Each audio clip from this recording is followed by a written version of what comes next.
maar in het begin dat wij getrouwd waren, we hadden het niet breed. We waren 6 jaar getrouwd. 6 jaar getrouwd gingen we pas voor de eerste keer op huwelijksreis. Een heel weekend naar de zee. Van 's maandags tot 's vrijdags. En de vrouw had zichzelf een badpak gebreid. Ja, een tweedelig monokini badpak.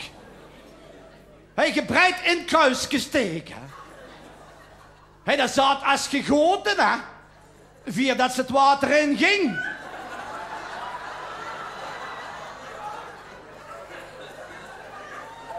Ja, tot toen ze terug kwam, zaten die kruisjes niet meer dat ze meesten zitten hier.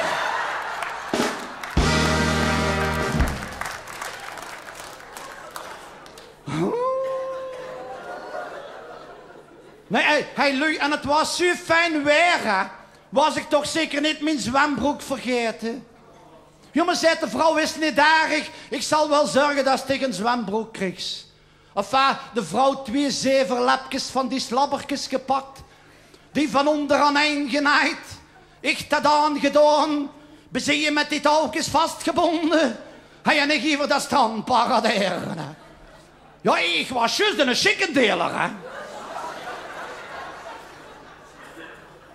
Ja, en iedereen bekijkt me. Ja, want op mijn zwembroek stond aan de voorkant op mama's lieveling.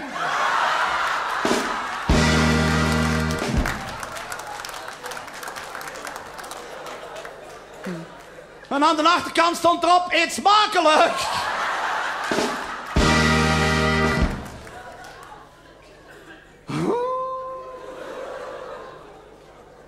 Oh, lui. En s'avonds op dat appartement, hè.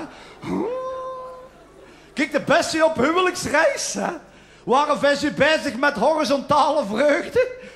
Huwelijksplichtplegingen te doen. Kijk, en Kim toch op een zeker moment de kleine niet de sloopkamer op. Kijk, best je bezig, kon direct een handrem nog niet optrekken, zal ik zeggen.